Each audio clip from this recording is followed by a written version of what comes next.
What do real investors do? Today, we have another in our Real Investor series on the Sub2Deals show, and we'll be back in just a second.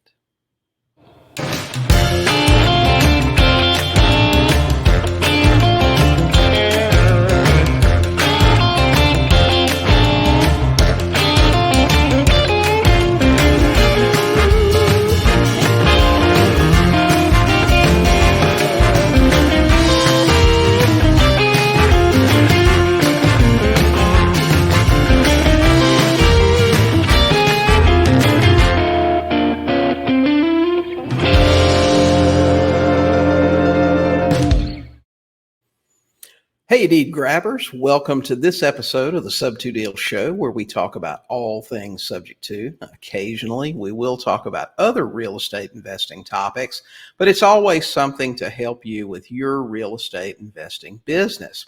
If you're watching our podcast on YouTube, while you're there, don't forget to subscribe to our channel. Hit that subscribe button and the notification bell, and you will be notified every time we release something new on our channel. In addition to the podcast, we also have our weekly Facebook Live Goat Talk that's also streamed on YouTube. And we also release other videos with helpful tips to help you in your real estate investing business. If you are thinking about creative finance or Sub2, maybe you're a wholesaler, you want to get into the creative side of things, not sure if Sub2 or creative finance is for you, but you'd like to learn, check out our $7 coaching. That is the most affordable, best creative financing coaching on the planet. I guarantee you will not find a better price on quality real estate coaching than at $7coaching.com. Guys, today we're bringing on as our real investor today, one of our Sub2MAX students. I've known Mark, probably since I got started investing. He's probably been investing. I'll let him tell you his story, but he's probably been in the business longer than me. So we're going to welcome Mark Pantak to the Sub2Deals show. Hey, Mark, how are you? Good morning. Hey, we're doing great here. How about yourself? Oh, it's a beautiful day. It's actually here in Texas. It's cooled down a little bit. I was going to be floating down the river, but when it dips down low enough, I go tomorrow. It'll be a hot one again tomorrow. Hear you. That's great. Listen, Mark is one of our Sub2MAX students. Mark's been in the business for a really, really long time, probably longer than I have. I remember you back from the old days when I first got started. So, Mark, tell us a little bit about yourself, what you did before real estate, where you're from, your family, and all that stuff. Yeah, well, real briefly, my background, I grew up in Michigan, and my entire life in Michigan, I was always skinny. I mean, I wrestled 119 pounds in high school. I was so skinny. And wrestling was not tough enough. Cross country was not tough enough. I got involved with wrestling and track and different sports because, everybody wants to be included or find a way to be included. And so I was too small for football, too short for basketball, not quite enough for baseball. So I had to find something to try to fit in. And that was my journey of discovery. I think most of us, we're all searching for something. We're not always sure what we're looking for. But the thing I finally discovered is freedom and fun are some of my favorites. And one of my mentors, a guy by the name of Jack Miller, he mentions something about being an elf. And I'm an elf, E-L-F, what's that? And he says, pursue things in life that are easy, lucrative, and fun. So I said, okay, I'll be an elf, easy, lucrative, and fun. I like that. So that's one of the things that I've respected about you over the years, William, because I saw that you just focused in on the subject too and mastered it. Next thing I know, you're hanging out in Belize. I go, man, this guy got things figured out in a hurry here, because I was too much the kind of guy where you'd say, what do you want to have for lunch? And I go, let me see. I like variety. Let's go to the buffet. Let's try one of everything. Right. And a lot of people suffer from that, but they never focus on any one thing long enough to actually close any deals.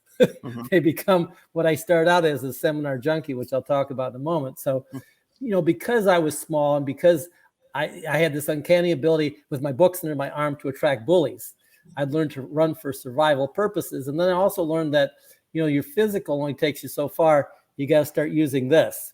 Right. So as I started using this, I was fascinated in back in high school with, at that time, the East Germans and the Russians were dominant in the Olympics.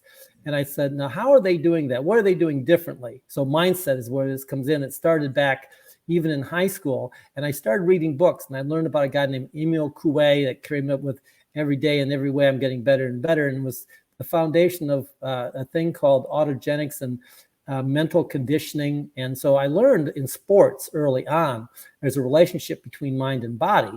And so I was able to go from over 12 minutes for the 2 mile to under 10 minutes and get the school record.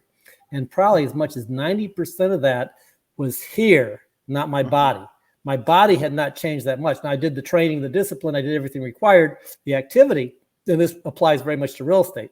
But until I made some changes in terms of my self-talk and how I saw myself and what I believed, and the combination of the action with the mental discipline, then things took off for me and changed. And that was a foundation because I learned how to begin reprogramming my mind back in college, or in high school and college.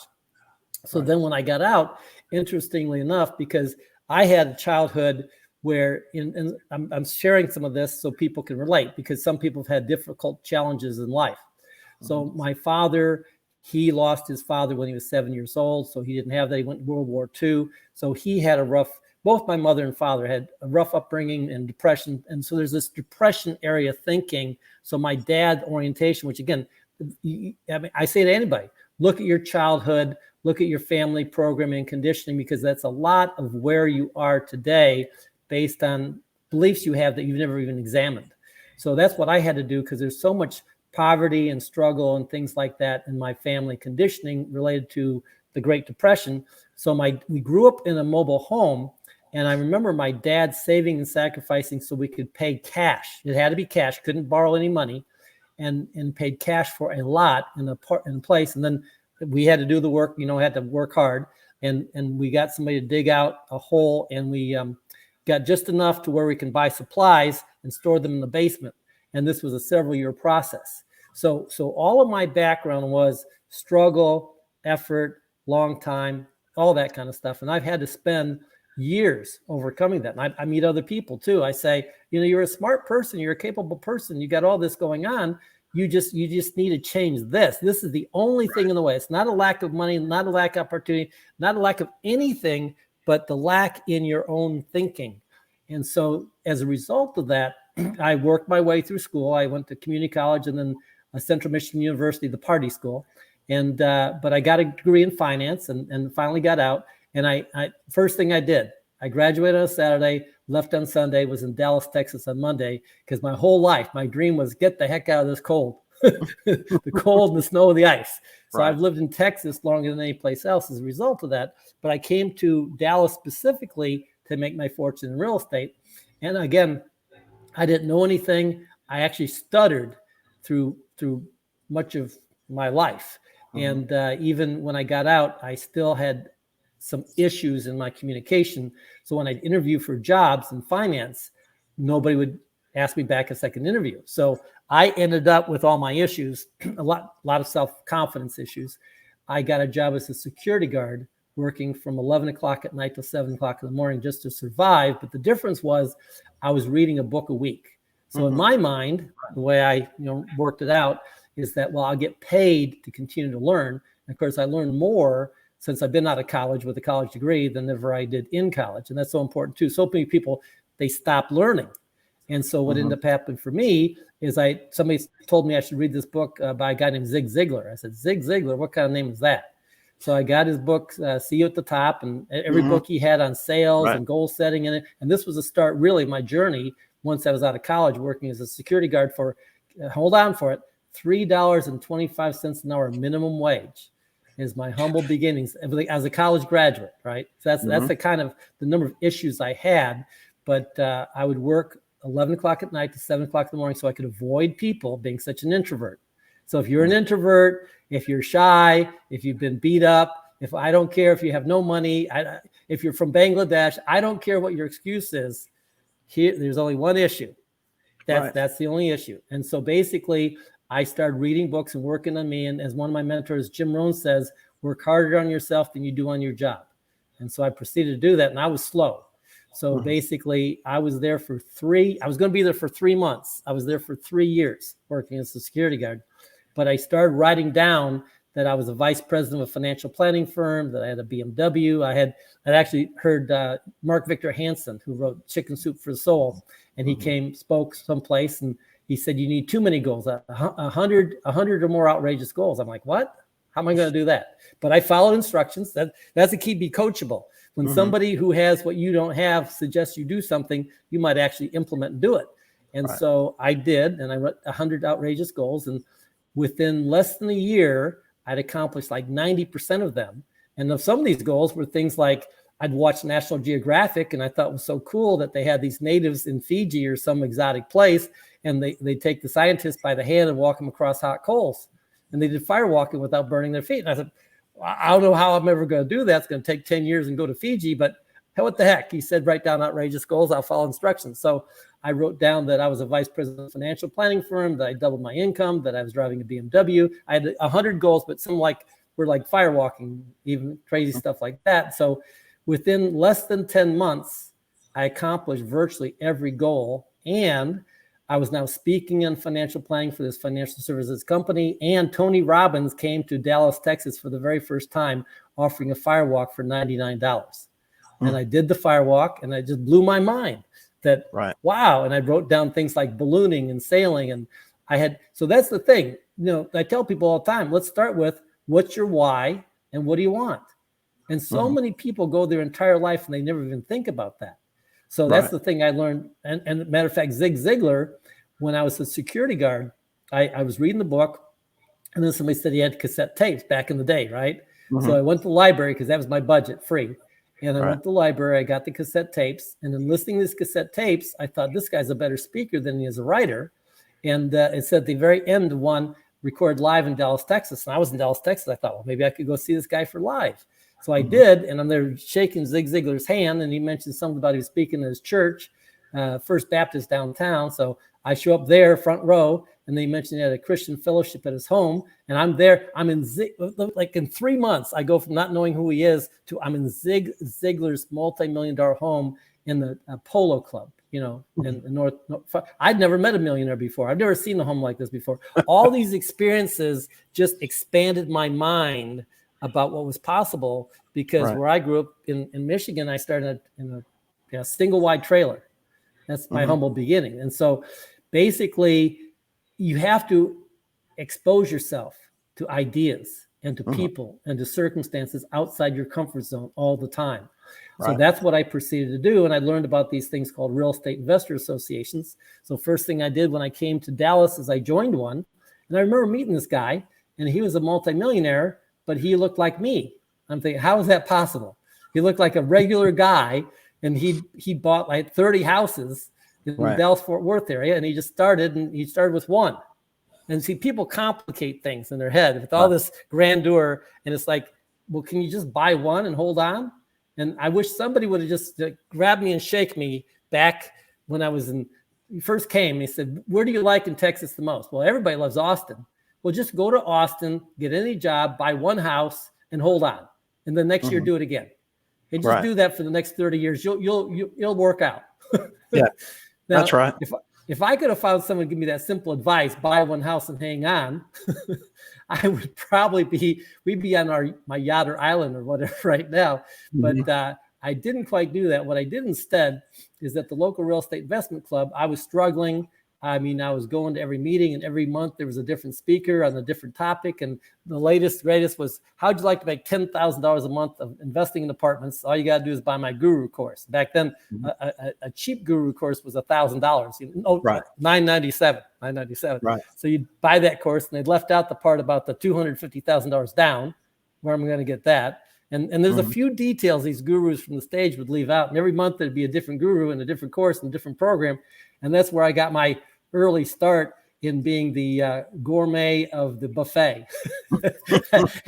and after 2 years of not doing any deals, I had read this book that said, find somebody who's actually done what you want to do and invite him to breakfast or lunch. So I said, well, where would I meet somebody like that? And I got thinking about it. And I thought, well, John Zarella, he's the head of the Real Estate Investor Club here. He actually had a job at like a Foley's department store making $60,000 a year. And within 5 years, just 5 years, he was able to quit his job, replace his income, and go full time. Maybe I'll approach him. So I approached him again. My heart's beating like crazy because I'm still, even though I knew him, I still was overcoming these issues of approaching people. That's the thing I tell people all the time. Well, there's William with his group. Why don't you just reach? Oh, I couldn't do that. Why not? He's inviting you to. I mean, so people let fear of so many things prevent them from asking for help, from reaching out, from building relationships. And I was that guy. I was that guy who was afraid of my own shadow and afraid of everything. But I was also on fire. I read Think and Grow Rich and the story of burning desire and everything like that. So as I kept reading and kept exposing my mind, it's like, I need to meet other people. And so I never forget when I met John that morning for breakfast, when he says to me, what do you specialize in? And I was, deer in the headlights. Specialize in? It's like, yeah, like, apartments, mobile homes, houses, notes. I mean, what do you specialize in? And I thought for a moment, I said, I specialize in going to seminars and being a seminar junkie. Right. I mean, there's still a lot of people after 5 years, that's their specialty. They haven't made an offer or talked to a single seller. And it was after 2 years of all these courses, a revelation to me with a college degree in finance that you have to talk to people and make offers. That was a turning point right there. Right. Wow. I wish one of these gurus from the stage would have mentioned that at some point. They always left out the part, talk to enough people and make offers and you'll buy something.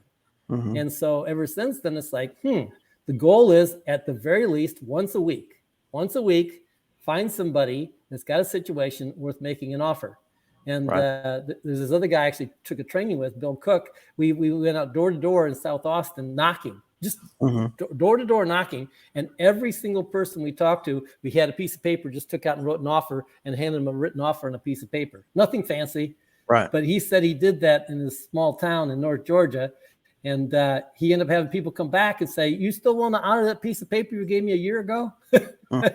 How crazy is that? And so that's the biggest thing I say to people.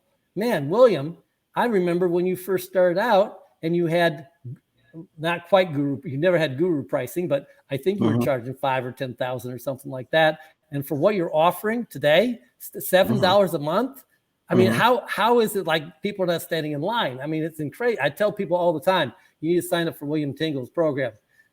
I mean, because to me, you are the kind of person that everybody needs to learn from because you're down to earth and you communicate clearly and you're just a role model. I mean, I learn from you all the time, just observing. I get a little too excited. You're so calm. You do a great job in these role plays with these sellers staying calm. But back to just my very first deal, some guy at the local real estate investment club says to me, he kind of puts his arm around you and says, oh, you're new, aren't you? Yeah. You got a job? Yeah. You got any kind of credit? Yeah. Great. You don't know anything? No. Got an attorney? No. Perfect. You're perfect. You're just the kind of guy we're looking for. You want to do a real estate deal, right? I've got this piece of crap. I mean, this opportunity down in the hood. I mean, in an up and coming area. That's right. It's a fourplex. Well, actually, it's a duplex converted illegally to a fourplex. But look, on paper, these numbers on paper it's a multifamily unit that you could buy, and I can get you in with zero down because he picked it up for 30 and he'll sell it to me for 60, and he's probably got the appraiser in his back pocket. But I didn't have to know anything or do anything. Just sign here. Yeah. I see people this day signing up for that program. And so I bought this fourplex, and I had hair back then. I learned about basic rental, being a landlord. And I'll never forget when I used all this goal setting stuff to transition from a security guard to vice president of a securities firm. And I was lucky enough to have my Armani suit with my Picasso tie, with my BMW, and lucky enough to have a date on a Friday night. And she'd say, where are we going? As I'm driving toward the hood. And I say, well, don't worry. I just need to run a quick errand on Friday night. It's called Collect La Renta. I started learning Spanish too. So I learned the relationship between La Renta, Mañana, and the other part was Cerveza. Because Friday night when I'd go and I'd knock on those doors to collect the renta, it's as if they knew I was coming. Imagine that. And nobody was home. And then I told the girl in the car, no, it's not that dangerous, but stay in the car with the doors locked where I can see you. And then I'd go knock on the doors, nobody to answer. I'd come back the next morning, and there's signs of life because there's empty cerveza bottles all over where they drank my rent. And I thought, who in the world would want to be a landlord? Oh my gosh. And I could tell stories. I mean, we all can tell stories about not doing it right, about being a landlord. So I said, I don't know that multifamily's for me. I don't know that being a landlord's for me, collecting rent, all this stuff. Of course, when you don't know and you're doing everything wrong. So that particular property, that was a $60,000 property loan. Imagine a 4-unit for $60,000, right? Right. It sold at the courthouse steps for $6,000. And here's what I realized. I don't need to be that guy paying $60,000 top of the market. I need to be that guy buying it for $6,000 cash. And so after I lost everything and got out of real estate back in the 80s, I said, if I ever get back in, I'm going to learn how to do it right. So and that's what I did back in the 90s when I got back involved again. But I started to really learn and get educated about foreclosures and about probate and about estate, and about subject to, about creative finance, about all these different things. And so, but the difference was, now every time I took a training, I had to make an offer. Right. I think that's a missing piece for so many people. They just take by course after course, training after training, and they never apply. They never make an offer. So that was a turning point for me, is because biggest fear, right? Oh my gosh, what if they accept my offer? What am I going to do now? And I didn't even know what wholesaling was. So I don't even consider that nightmare mess with that fourplex as my official start. That was my bad doing it wrong. I learned about a thing called a bird dog. And I was so scared and burned fire and everything else that I said, I'm going to start at the very ground zero. So my very first getting back in was as a bird dog, and I got $500 for that. And I used that money to pay a nationally known guru who's done thousands of houses, quick turn. You probably know who I'm talking about without mentioning the name. And took his program. And next thing I know, I got a $3,000 wholesale fee. And I thought, this is better. And so I then proceeded to buy every course he had, of course, over a year. And so I made about $38,000 that first year of getting involved with wholesaling. And then he talked about pretty houses. He talked pretty houses are better than ugly houses. I go, really? And I started learning about all the creative finance stuff. And then I went on from him. And there's a whole variety of Jack Miller, John Shaw, Peter Fortunato, the guys in Florida that I was studying with, learning from. And I thought, wow, this is not even about real estate at all. This is about the people. I mean, it literally took me about 10 years to get to that point. Forgive me, I'm slow.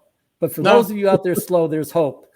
There's people like me who are like you. And it's just the one thing, I'm a Polish background, Hungarian, Polish, bullheaded, Polak, just knocked off the horse, get back up again, get back on, and let's go again. And so over the years, what I found was I don't like competition. And I don't like, bidding wars with multiple people and who can pay the most and all kind of nonsense. I like stuff where somebody calls me and says, hey, Mark, I understand you buy real estate. Yeah. Well, I got this friend, or I got this person I know. And of course, there's no competition. It's not on the market. And so my favorite, when people say where you get your deals, my favorite is some kind of word of mouth. And somewhere where people are referring to me is my favorite. And then combine that with a smaller town outside of a bigger city, and where most people don't know what to do. And, I bought houses in small towns in Texas recently for $1,000 to $8,000. Right. Most people, I believe that. 20, 21, and I just on the phone with the lady, she's saying that this house was in good condition. It was far west Texas, and that they're hoping for 25. And I said, no, 25 is too much. And this didn't even need any work. But you can't even find, there's like Lubbock and Amarillo are like an hour and a half away. It's like West Texas, nothing. And I said, where's the closest Walmart? Can't find one. I said, that's really bad. So anyways, there's my initial rambling. Well, there's, and that's interesting that you talk about that stuff, because some of those things, actually, pretty much everything that I know that you do right now is completely almost opposite of what we do. And that's good because it just means that there are a lot of different ways to make money in real estate. So you can focus on houses like what we do, within 20 minutes of a metro area, ideally not in town, but more in the suburbs, that are nice, relatively new homes and that sort of thing. And that's a tough market right now. Those houses sell very quickly. So they're a little bit harder to find. But when you buy something that's an hour and a half away from anything, of course, you can buy that house for next to nothing. But how do you make money with those houses? Are those rentals? How does that work exactly? I mean, I've got to say you've got a house an hour and a half from a Walmart, and that's crazy, right? But you buy the house that doesn't need anything for eight grand, so you don't have to make a whole lot of money to get your money back. But how do you get rid of a house like that? Yeah, well, let me just use that one as an example. So again, I network a lot with people in Facebook groups and people who are new, getting started, and the only thing they know is wholesaling. So they're trying to wholesale this house, but in order to wholesale, it's an all cash deal. And I'll just use a quick example, then I'll go back to $8,000 one. So somebody contacts me and says, I online, never met them, didn't know who they were. Hey, Mark, I see that you buy in Vernon, Texas. Now, most people might go, Vernon, Texas, where's that? Well, that's first good indicator. When somebody says, where's that? Well, Vernon, Texas happens to be the county seat. So I do have criteria. I know it's hard to believe, William, but I do have specific criteria in this craziness. So step number one, I prefer a county seat because the county seat's not likely to go away. There's going to be some kind of government spending for a building, courthouse, all that kind of stuff, even if it's small. Secondly, they can be small, 5,000, 10,000, but if they're too small, there's just not enough. So I mean, I'll go find, because there's people been living there for 100 years. And even if the population dipped, there's still people going to be living there, and a lot of them are paying rent. And so the first thing I'm focused on is affordable housing. And people, there's always people out there, good people in small towns that don't make a lot of money, but they would like to own instead of rent. So that's my little niche that I focus on. And in small Texas towns, Texas has got great laws. Texas has got great seller finance laws. And it's very easy to create a seller finance note that has value. And believe me, there's people lining up, knocking, wanting to buy those notes. And so I'll get into that for a little bit more. But the bottom line, the biggest thing is finding it. And people right now have been having trouble with the foreclosure drying up, finding any notes to buy. So I'm in the house space, I'm in the note space, I'm in the apartment space, I'm in the creative finance space, and I'm in the helping people space. So I had this guy, and he was a wholesaler, and he contacted me and said, I've got this house in Vernon, Texas for $15,000. And my first knee-jerk reaction was, $15,000? No, that's too much. Too much. I mean, most people today would go, where can I find a house for $50,000, let alone 15?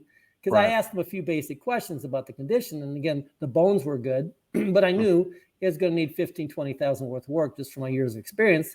But the bones were good. And it was in a decent location in town. So I knew that there'd be demand for a rental. And if people would rent, people would rather buy. So long story short, I just said to him, too high, but I'll buy it. I'm a buyer. And I just, that's the thing I think a mistake people make is they're afraid to say, I'll buy your property. They're afraid to say, I'm a buyer. At the right circumstances, the right price or the right conditions, the right whatever, I'm a buyer for that property. And just over and over and over again, drip and repeat that, but follow up. 50 to 80% of my deals come from 3 to 6 months of follow-up. And this particular one, it was probably once a week with this wholesaler until finally we got down to 10,000. He said, I got it under contract for 10,000. I said, that's too high. So he said, I'll just put you in contact directly with the owner, and he inherited it. Well, actually, his wife inherited it from an uncle who lived there forever and died. And so it was in quasi-livable condition, depending on your standards, if you're some little old guy. And so long story short, the seller said, well, will you be 10? I said, too high. 8, too high. 7, 6, 5. And so this went on, slow dance, 6 months, and it got to be December. He said, listen, Mark, you said you'll buy my house. Yes, I will. Great. It's time. I got to get rid of it. It's December. I mean, taxes are coming up.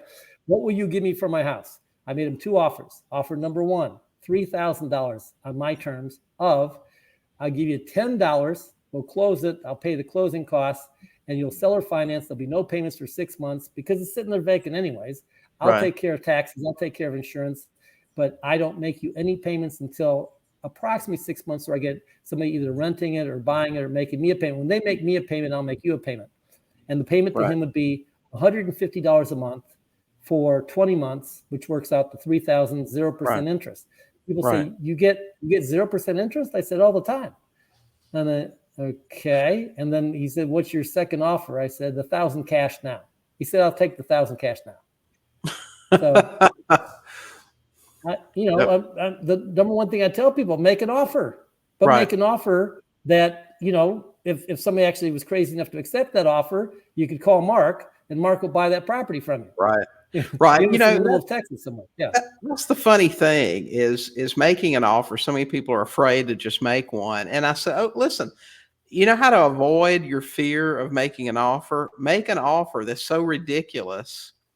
If they say yes, I mean, there's no problem. There's no problem at all. If you're afraid, just make it so low that if they say yes, I mean, you're not going to have any trouble getting rid of it. Exactly. So then typically what I'll do is I'll start marketing for, I know it's hard to believe, but some contractors don't pay their bills. And some contractors have got bad credit. And some contractors, they got a pickup truck, they got a hammer and power tools, and they know how to fix things. So I'm giving them an opportunity. So say, William, you're the contractor in the small town, and you happen to see my marketing I'm doing in the small town. And in the small town, their favorite hobby is gossip. And so people talk, and when you can get in the right Facebook group in these small towns, everybody knows everybody, everybody talks to everybody, and they'll say, yeah, William, he's looking for a house. He's a good Christian man, goes to church and everything else, blah, blah, blah. And I talked to William, and William, surprisingly enough, is a contractor, has no money, but you can fix things, and you can find materials, if you know what I mean, by find materials. And so anyways, I said, well, here's what we're going to do. I'm going to give you the opportunity to do sweat equity, and you take a look at that. You tell me what you can do, what you can't do. And if you can't do electrical, not a problem. Can't do heating, air conditioning, or, I mean, in these small towns, I mean, air conditioning is a window unit. Can you put a window unit in? If you can't, that's probably not my right guy. But the long story short is I've had people, their down payment was a new roof.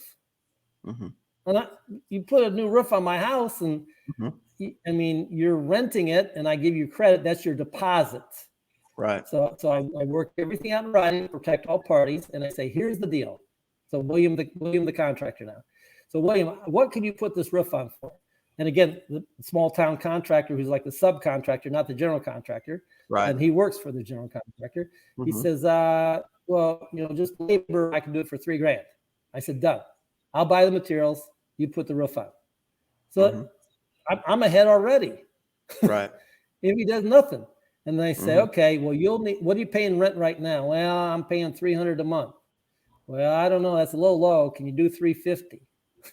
Now, most people, where can you get a place to live for $350 a month, let alone buy a house?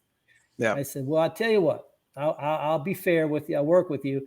If you can put that roof on for $3,000, that'll be your down payment, and I'll buy the materials and I'll help as we go. But every step of the way, as you complete the work, I'll write you a check for $500, for $1,000, whatever. And then we'll turn around, and that money will go, the money I pay you for the work that you do will come back toward the house. And you give me enough down payment, and we'll go from renting to owning, and we'll convert it. And a lot of times people need about a year. Surprise, surprise. They rent for a year as they're fixing it. Everything is right for their protection. And after 12 months, what a coincidence, 12 months, fancy that. They now become the proud owner of this property with a note and deed of trust and everything done correctly for their protection. Right. But, you can imagine a house I bought for $1,000. I mean, I'm still going to put another $5 in material cost, no labor cost. They put the labor in, but they put in 10, 15 worth of labor. Right. And so next thing we know, they're 10,000 down on this little house. I'm selling it to them for 40. So I'm all in for maybe 5 or 10, and I'm getting 40. And let's see, I don't think I need a calculator or spreadsheet to work those numbers. Nope. When you do deals like that, you don't have to learn to work a financial calculator. and if they default, Texas is very friendly, 21 days to foreclose, and the fastest in the country. And so I just make sure I have the right attorneys, and the right paperwork and the right documentation, and you want to have a third-party servicer, you want to use an RMLO, mortgage loan officer. Right. You want to just get educated on how to do everything right, so all parties are protected. And when the day comes, most of the time I try to have a relationship to where the person says, "Hey, Mr. Mark, I'm sorry, but I got a job in Dallas that pays more. I'm going to have to leave, and I don't know what I'm going to give you a house back." That's fine. I told you right up front, I'll give you a house back. Right. But what about the money I got into it? Well, you're not giving me 60-day notice as we agreed, and it's a little short notice, so I can give you 5. Okay, I'll take it. Right. So I'm fair with people. I don't, I still give them something versus nothing. But now I got a house that they fixed up that's livable, ready to go for the next person. And we call it the yo-yo. You've mentioned this about lease options before. See, I don't mind. I don't mind if I got a good relationship with people and they communicate. It's sort of like a tenant in an apartment complex. Hey, you're going to move out? Rents are going up? No problem. Just leave it in decent condition. I'll have that place rented at a higher rent, $100 a month more tomorrow. Right. So to me, the most important thing is remembering we're in the people business, in the relationship business, and that is the key to everything: communication and good relationships. I agree, and that keeps you out of court, because I know I've given partial down payments back a few times to buyers. Bank of America never do that. I mean, they might do a cash for keys with you or something like that, but that's why you have to keep a good relationship with them. And it keeps you out of court, because I look at it this way. I can either write a check to the person, stay on good terms with them, have them leave the house in good condition, get the house back, and probably get some help in showing it to the next buyer. Or I can write the check to an attorney, get a house back that I've got to pay to fix, have it drag on, and it just be a nasty situation. So I'd rather just write the check to them and let them go about their business. There's some investors that don't get that. Yeah, I'm not giving them any money back. They were supposed to buy the house and all that stuff, but you learn over time not to treat people that way, and chances are you'll be a lot happier, if you just. I find if you give people some money, now of course you got to give them the right circumstances. You got to get the house back. You have to sign paperwork. They get everything, dot your I's, cross your T's, everything else. But they now got money to move on with their life, and that helps. And it that may not be as much as they like, but whether I'm buying or selling or renting or whatever, the people often they want numbers other than what the numbers are, and just what it is. So for sure. But so. Big picture. So Mark, go ahead. No, I was just going to say, what are, just the next question I've got here on this is these deals that you do and everything. What are your best sources for leads right now? I mean, that seems to change over time given the market. In the past, 2/3 of our deals were foreclosures, and foreclosures went away for a long time. So that changed. What are you finding to be the best sources for leads today? Well, I'm a crazy guy. So step number one, to keep Austin weird, I'm the poster child with the, let's go be a hippie and go hang out in the hot springs or the cold springs or the anything. Let's hang out and have fun and talk to everybody. So the number one thing I tell people is, do you talk to everybody? Most people don't. I was shy and introverted. So that's the number one thing why I start with my story is now I'm nosy. In small towns, everybody knows everybody and everybody's business. So it's different in a small town than a bigger town. And if you get in the right Facebook group, and I'll just give you a quick example. So I had a kid, 21 years old, and he contacted me in Minnesota, which is an area I wouldn't mind buying, even though it's cold. I don't want to live there in the winter, but I do love eating delicious walleye. And I do love the beauty. Matter of fact, I got a lady right now who's willing to give me a house. Give me the house. I just got to move it. And it's overlooking a beautiful view of the Mississippi. And I try to talk to her into letting me renovate it. And I would put up all the money. I'd do all the work and everything. We just use her location, but she lives right next door. And this is a house built in like 1928. And there was a craftsman, and it would need some work, but it would make a great Airbnb right overlooking the Mississippi River there. But I found this lady through a group for Minnesota abandoned houses. So it's a Facebook group for abandoned houses. So is that crazy? Like I said, I'm a crazy, weird guy. I like crazy, weird stuff that other people have never even thought about or wouldn't do. So we'll see if it'll work out. I'm working right now on getting a potential place to move that house to, as well as what it would cost and if the numbers will work. And the fact of the matter is 90% of the time, it doesn't work for whatever reason, but I'm having fun. Back to easy, lucrative, and fun, So back to sources. So people said to me, so you bought this apartment complex south of San Antonio in a small town? Yeah, about 20 minutes out of town in the other county outside of, Bexar County in San Antonio. Taxes are lower here. So, and you're working there part-time doing property management? Yeah. Why would you do that? You don't need to. Nope, I don't need to. But here's what happens. I get to meet people. I get to talk to tenants. There's a sheriff that lives in this, and I get to talk to the sheriff, and the sheriff knows all kind of stuff and connections, and I'm building relationships. And it's a small town. There's a Walmart right across the street, and I can walk from here to that Walmart, but I'm talking to people locally here every day. I got people coming in, and I'm talking to them. They're from this town. They grew up here, and they know people. As a matter of fact, I get a phone call, and this lady says, yeah, I'm looking for a 2-bedroom apartment. I said, okay, can I ask where are you living now? A 4-bedroom. I said, that's interesting. Most people are looking to go from a 2-bedroom to a 4-bedroom, not a 4-bedroom to a 2-bedroom. Can I ask what's going on with your situation? Well, we're just going to give it back to the bank. Oh. But William just told me there's no foreclosures. Yeah, there's foreclosures going on, and it's under the radar. So it turns out that this lady's got a double wide 4-bedroom, 2-bath on land that's worth probably about $300,000. Her monthly payment is $1,500 a month, and they're just going to give it back to the bank. And I said, well, you got options you might not have explored yet. Maybe I can help, because instead of giving it back to the bank, maybe I could give you enough money that would cover the deposit to move into an apartment, this one or another one. You'd have to move someplace, and it could give you enough money to cover your first or second month rent. But wouldn't getting some money and protecting your credit, not having a foreclosure, be better? And I mean, again, as you've talked about, now this is a newer double wide, and they've only had it for 2 to 4 years or whatever it was. But the bottom line is, I'm also sitting here, and as crazy as this is, I have single women that have maybe one child or divorce or bad relationship, whatever. They're coming in looking for a place, and I say a 1-bedroom's $845. Oh, I can't afford that.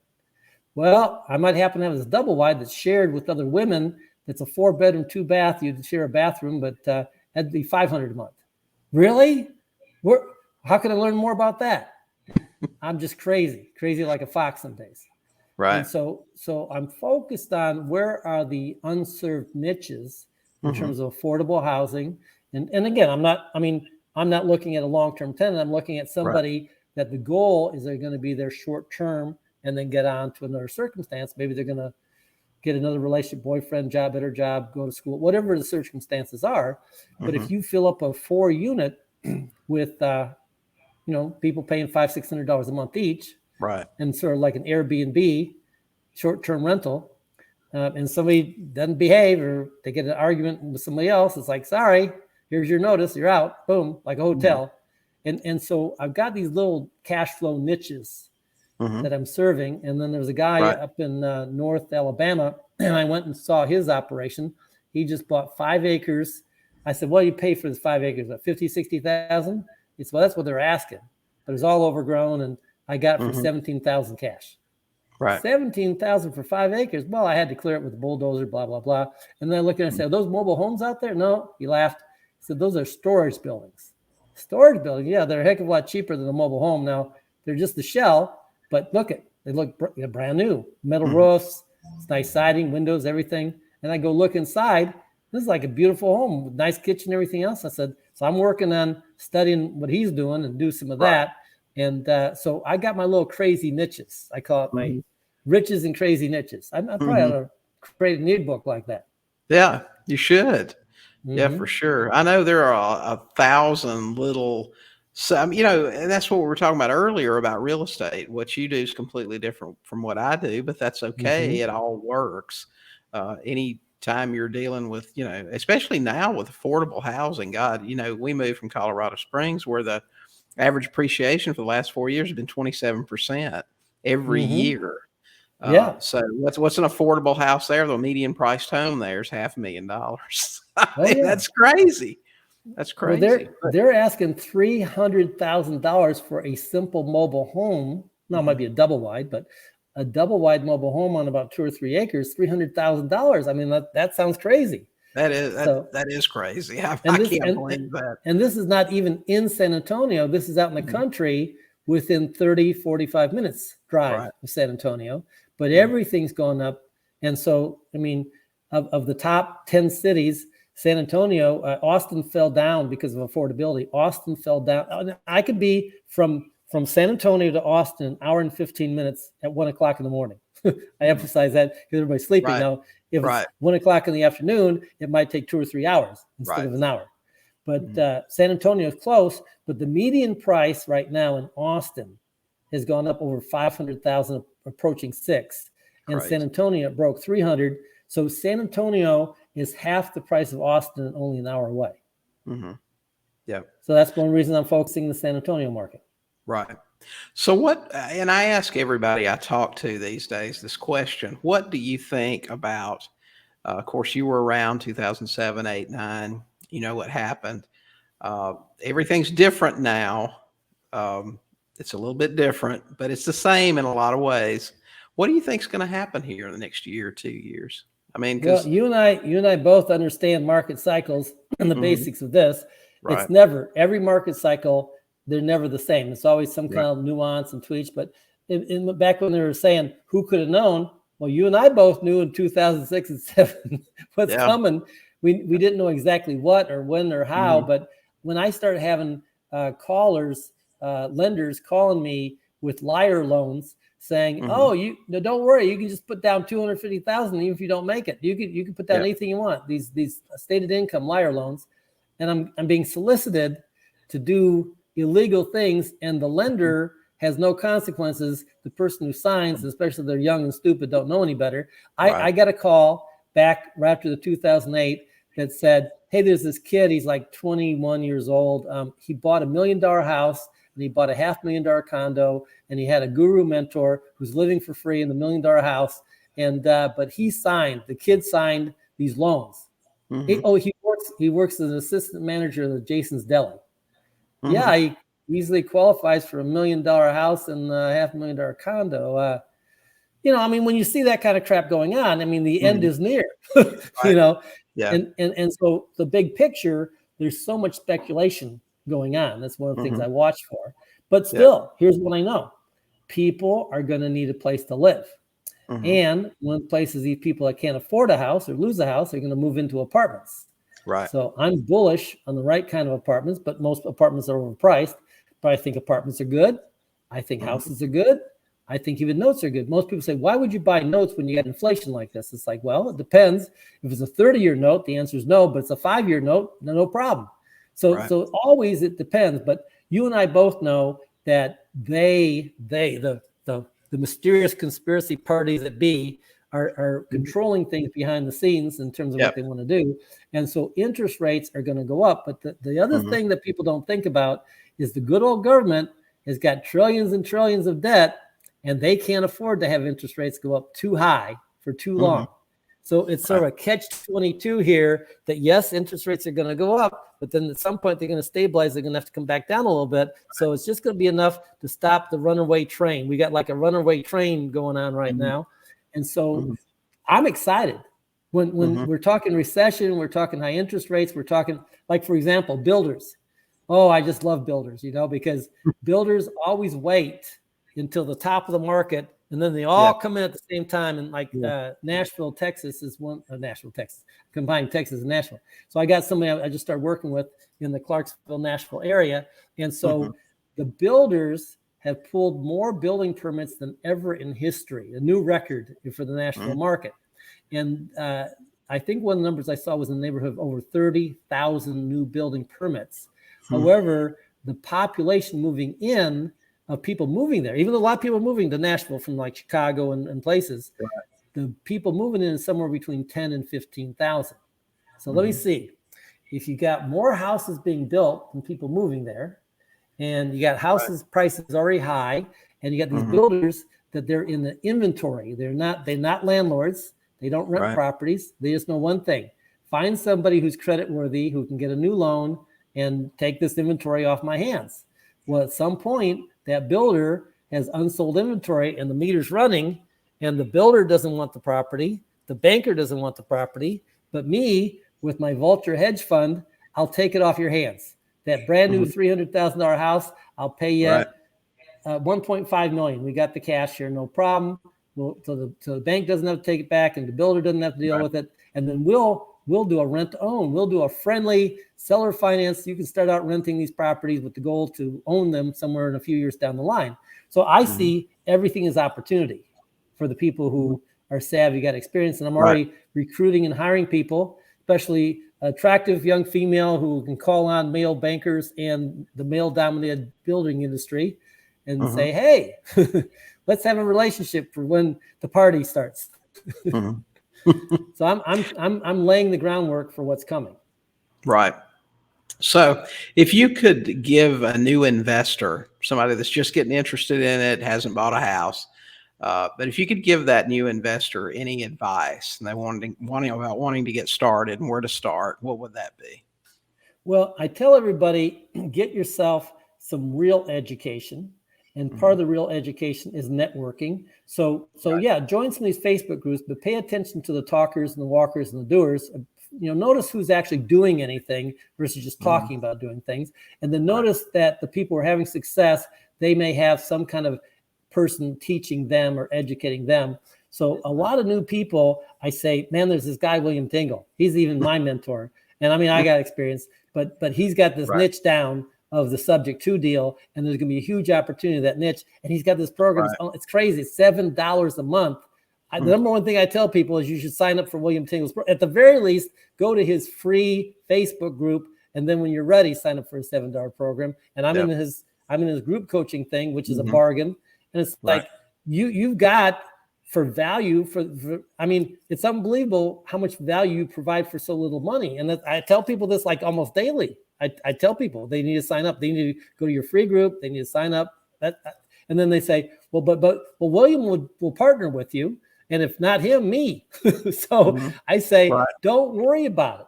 Just get a relationship with William, with me, with some other people in the group, but start building relationships with people who are actually doing it, who have the confidence. And if you don't have the confidence, borrow theirs. I mean, I get people all the time that say to me, I want to get in apartments, but I don't know what to do. I said, work with me. And I said, well, do you have 50 to 100,000 to put into an apartment? No. Do you have any experience with real estate? No. Okay. Well, so the bottom line is, you can reach me on Facebook. I'm M. Ray Pantak. And funny story about that. I was Mark Pantak on Facebook, but they didn't like me asking a few questions back as we had the cycle turn here. So I mean, like face masks, I said, this face mask stuff is ridiculous. And 2 years later, oh, well, it might be illegal that mandates on face masks. You don't dare ask about that kind of stuff on Facebook because they'll kick you off the platform, is what they did to me because I'm asking too many questions. But that's me. I'm a troublemaker, asking questions, always sticking my nose in the wrong place, but having fun with it. So the big picture is that I say to people all the time, get going with people who are actually doing something instead of thinking about doing stuff. They're actually doing deals. They're actually maybe posting some of their deals. But if you're interested in apartments, talk to people about that who are doing it. If you're interested in subject to, if you're interested in whatever you're interested in, I'm always recruiting people to be part of my network of bird dogs or wholesalers or whatever. And literally most of my deals come from people from me being on something like this. And then I connect with them on Facebook or Messenger, and I do a free, often weekly Zoom. That's a free coaching session. Bring me your problem, bring me your deal. You got your stuff that you do, but I do the stuff where it's like, I got this house out in West Texas that nobody wants, and I don't know what to do. Talk to me. I got something that's in a small town that nobody knows or what. Talk to me, because I understand in those small towns there's people renting, and if those people had a way to go from renting to buying, they would.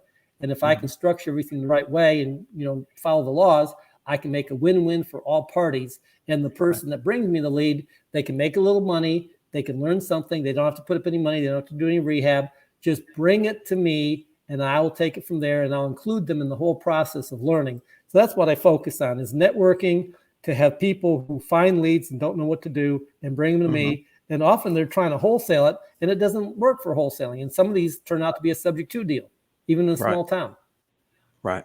Good advice. Networking is really important. And also learning, if you're going to choose a coach or someone, make sure it's somebody that's in the business, make sure it's somebody that has experience and they didn't just show up a couple of years ago, but all of a sudden they're the expert about everything Oh because yeah. they hadn't been through a cycle. I actually got an email a couple of weeks ago from one, I call them gurus, not gurus. They're gurus. They've only been around a couple of years. You never heard of them before, but all of a sudden they know everything. And this email actually had something in it about, guys, we know real estate is just going to continue to go up and up and up. Get in it now. It's just nuts. I mean, we don't know what a correction is, right? I mean, there's going to be one. We don't know how massive it'll be, but there's definitely going to be one. So be careful who you choose to learn from. Doesn't have to be me. There's a bunch of other qualified people out there. Get with Mark, learn from him, several other people that have groups that'll teach you. And then, of course, go ahead. And the correction is the time to really make the money, because now the banks dry up, the funding dries up, the opportunity, the realtors. I mean, everybody who's done things traditional, it's not working anymore, but people still have problems and need to sell. And that's when I buy properties that there's a first lien subject to for $50,000. I get the lender to do $10,000 at 0%, no payments for 5 years. I get a private lender to put up $15,000 as a wrap. I take $10,000 of that and give it to the seller. And I did a zero deal in 2008, 2009 that 5 years later I made $100,000 on. I had no money in the deal. Yep.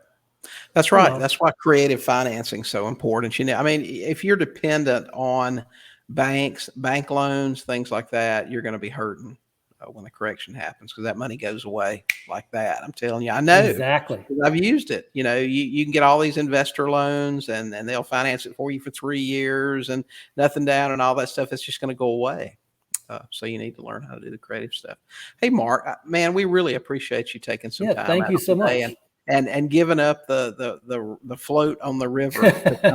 Well, I'm still going floating. I'm not giving up anything. To talk with us today about your experience, because like I said, I know you've been doing this for a really long time. So we appreciate you sharing a different perspective on how to do some stuff. So really appreciate you being here today. Okay. All right, guys. Well, that is it for this episode of the Sub2Deals show. We appreciate you joining us today. Remember, if you're watching this on YouTube, subscribe to our channel. Hit the subscribe button. You'll be notified whenever we release new videos, our podcast, which comes out several times a month. Also, if you're just getting started in creative finance, check us out at $7coaching.com. I guarantee you it is the most affordable, best creative finance and Sub2 education that you'll find out there on the topics. So until next time, talk to some sellers, you'll buy some houses, but whatever you do, take action. Don't just watch videos. Don't just, download freebies and let them sit on your computer. Read them, watch the videos, use the information, and go out there and take some action. We'll see y'all next time.